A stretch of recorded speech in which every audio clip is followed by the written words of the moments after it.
प्रधानमंत्री नरेंद्र मोदी के कार्यों को देखते हुए एक संस्था बनाई गई, जिस संस्था का नाम दिया गया नरेंद्र मोदी मंच। बीते 11-12 जनवरी को राष्ट्रीय अधिवेशन किया गया, जहां उपभोक्ता मंच की जवाबदारी राजधानी रायपुर के राकेश मिश्रा को दी गई, जिसमें 500 जिलों में इस संगठन का विस्तार करने के साथ ही साथ भ्रष्टाचारियों पर नकेल कसने का काम ये संघ संगठन करेगी और हाईकमान को जांच रिपोर्ट भी सौंपेगी। भैया, सबसे पहले तो आपको बहुत बहुत बधाई। नरेंद्र मोदी विचार उपभोक्ता मंच के राष्ट्रीय अध्यक्ष नियुक्त होने का। धन्यवाद भाई साहब, धन्यवाद। ये नरेंद्र मोदी विचार मंच क्या है और इसका उद्देश्य क्या है? देखिए, नरेंद्र मोदी विचार मंच की स्थापना संघ के एक वरिष्ठ प्रचारक हैं रवि चाणक्य जी, जिन्होंने माननीय नरेंद्र भाई जी के साथ 12 वर्ष का समय बिताया है। और जब नरेंद्र भाई प्रधानमंत्री बने और उस समय जब संसद में या जब आदरणीय सोनिया जी ने उन्हें मौत का सौदागर कहा और ऐसी बहुत सारी चीज़ें गालियों के माध्यम से, अपशब्दों के माध्यम से बोला गया, तो हमने ये महसूस किया कि उस समय भारतीय जनता पार्टी का कोई भी कार्यकर्ता आगे उठ के नहीं बोल पाया। और नरेंद्र भाई मोदी जब गुजरात से नई दिल्ली आए थे, तो उस समय भी अगर उनके सपोर्ट में कोई बात करना पड़ता था तो बहुत सांप सूंघ जाता था, क्योंकि भारतीय जनता पार्टी के एक राष्ट्रीय महामंत्री थे जिनकी उनसे आपसी प्रतिद्वंद्विता थी, तो उसके कारण काफ़ी ऐसा विरोध का स्वभाव था।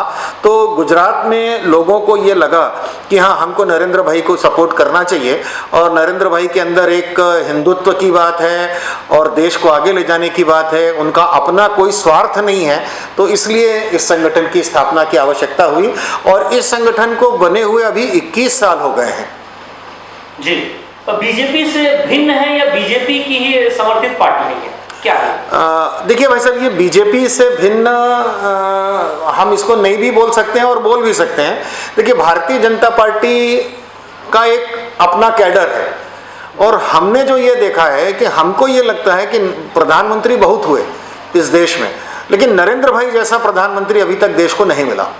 तो नरेंद्र भाई को कमज़ोर करने के लिए जो पार्टी के अंदर की भी ताकत हो सकती है, ऐसा मैं नहीं कह सकता हूँ, तो नरेंद्र भाई को मजबूत करना बहुत ज़रूरी है, क्योंकि नरेंद्र भाई एक ऐसे प्रधानमंत्री हैं जिन्होंने हिंदुत्व को आगे बढ़ाया है, जिन्होंने भारत की आर्थिक स्थिति को ठीक किया है, जिन्होंने भारत के जो 15,000 साल पुरानी संस्कृति और सभ्यता है उसको मजबूत किया है और विश्व में भारत का नाम बढ़ाया है।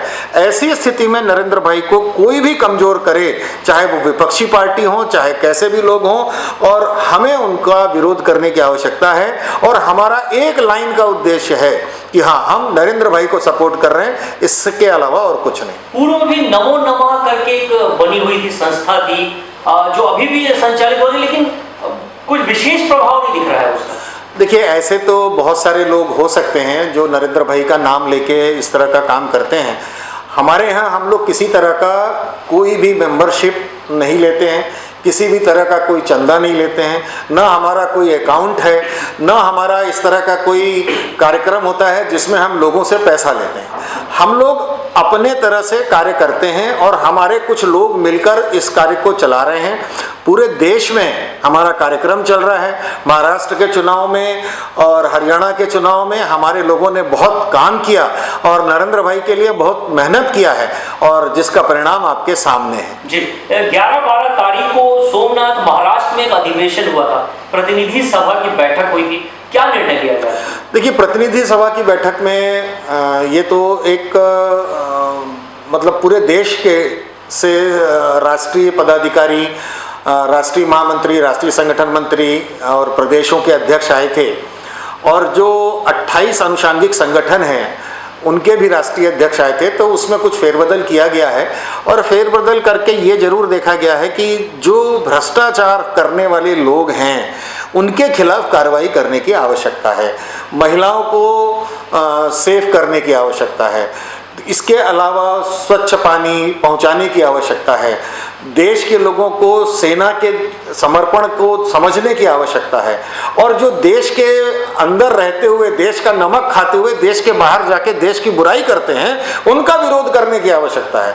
और कई लोग तो ऐसे हैं जो अपने आप को पूर्व वित्त मंत्री कहते हैं, पूर्व रक्षा मंत्री कहते हैं, पूर्व पता नहीं क्या अपूर्वता से बताते हैं, लेकिन उनको भी इस बात से जलन हो गई है। हालांकि उनका कोई राजनीतिक भविष्य नहीं है, उनको चुनाव में भी जनता ने हरा दिया, और यदि उनको ऐसा लगता है कि उनकी बात बहुत सही है तो जनता की आवाज उठाने के लिए चुनाव लड़के लोकसभा में आ सकते हैं, लेकिन उनके अंदर वो काबिलियत ही नहीं है। तो अभी क्या कर रहे हैं, बस खाली विरोध करने के नाम पे जबरदस्ती का कोई भी सेंटेंस बोल रहे हैं, कुछ भी बोल रहे हैं जिससे कि लोग उनको जाने। अगर आपको नरेंद्र भाई मोदी के किसी भी काम से एतराज है तो हाई कोर्ट खुला है, लोअर कोर्ट खुला है, आप कहीं भी जा सकते हैं, पुलिस में भी कंप्लेंट कर सकते हैं, लेकिन ऐसा आज तक कोई कर नहीं पाया। सर, चुनाव में फ्री रेवड़ी की अगर हम बात करें तो ये प्रथा दिल्ली से शुरू हुई है। आज जो केजरीवाल, जो पूर्व में 2 बार के मुख्यमंत्री रह चुके हैं दिल्ली, राजधानी दिल्ली के, और वो फ्री की रेवड़ी बांटने में नंबर 1 है। देखिए, ये तो बहुत ही घटिया व्यक्ति है। अब इसके बारे में मैं क्या कहूँ, मुझे खुद खराब लगता है। और अगर आप देखेंगे तो शायद ये ऐसा पहला मुख्यमंत्री है जो सबसे ज़्यादा चांटा खाया है। तो मेरा बस ये कहने का मतलब है कि जिस उद्देश्य को लेके इनकी स्थापना हुई थी, इंडिया अगेंस्ट करप्शन के नाम से, आज इंडिया सपोर्ट करप्शन के नाम से इनको जाना जाता है। ये लोग इधर उधर की बातें करते हैं, शराब घोटाले के बारे में कुछ कहते नहीं हैं। इनसे जब शराब घोटाले के बारे में पूछा जाता है तो शिक्षा में बोलने लगते हैं, शिक्षा के बारे में पूछा जाता है तो स्वास्थ्य के बारे में बोलने लगते हैं। तो इसलिए ये बात कहना कि भैया कि नरेंद्र मोदी जी या भारतीय जनता पार्टी इनको फंसा रही है, ये बात बिल्कुल गलत है, और ये सीधे सीधे जुडिशियल का अपमान है। इनके ऊपर जो भी कार्रवाई हुई, न्यायपालिका उसकी सुनवाई कर रही है, और न्यायपालिका ने अगर सुनवाई करने के बाद इनको जेल भेजा है तो ये न्यायपालिका का दायरा है ना। इसमें मोदी जी किसी न्यायपालिका को इफेक्ट बिल्कुल नहीं कर रहे हैं, वो तो काम कर रहे हैं, उनका क्या स्वार्थ है। और जिनके यहाँ ईडी ने रेड मारी है, उनके यहाँ अरबों करोड़ों रुपए मिल रहे हैं, तो ये भी गलत है। और यदि कोई भाजपा का भी आदमी इस तरह का काम करता है तो हम तो उसका भी विरोध करते हैं। देश नहीं, पूरे विश्व में नरेंद्र मोदी प्रधानमंत्री का डंका बज चुका है। आप यहाँ अगर बात करें राज्य सरकार की, तो राज्य सरकार ऐसा कुछ कार्य कर रहे हैं जिससे केंद्र सरकार भी बदनामी की ओर जा रही है। देखिए, ये बात बिल्कुल सही है, हर व्यक्ति नरेंद्र मोदी बिल्कुल नहीं हो सकता।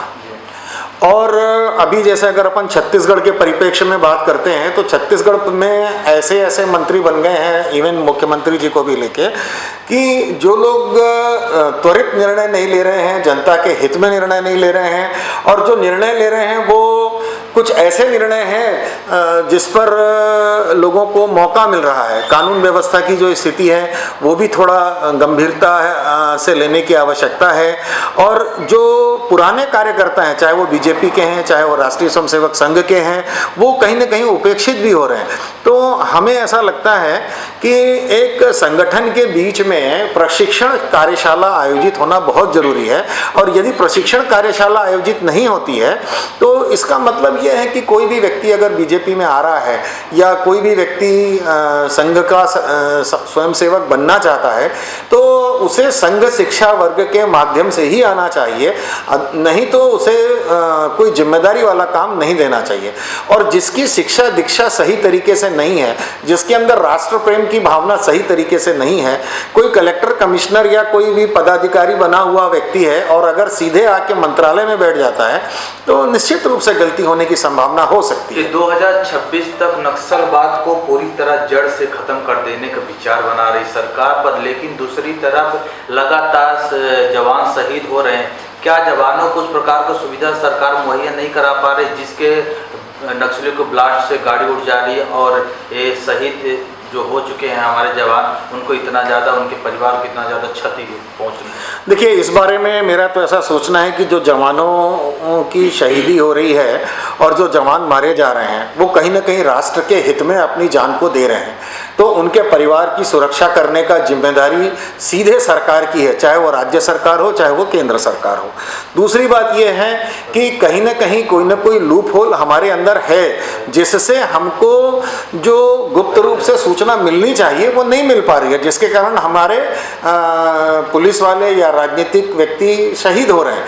तो हम ऐसा बिल्कुल भी नहीं चाहते कि ये घटना ऐसी हो, लेकिन जो गलत बात है वो गलत बात है, उसे स्वीकारने में कोई बात नहीं है। इस बारे में अभी हमको और मेहनत करनी चाहिए।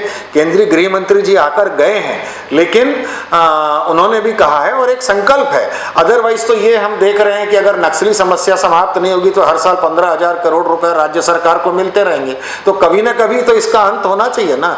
देश का पैसा जा रहा है, देश के लोग इस बारे में काम कर रहे हैं, तो यह गंभीर चिंतन की बात है और इसे मैं स्वीकार करता हूं कि इसमें अभी बहुत सारे काम करना बाकी है। सर, इसी से जुड़ा एक सवाल है, पत्रकारों की सुरक्षा को लेकर कोई भी सरकार संजीदा नहीं है। पत्रकार सुरक्षा कानून को कैसे लागू करना चाहिए? देखिए, पत्रकार सुरक्षा कानून सबसे ज़्यादा आवश्यक कानून है।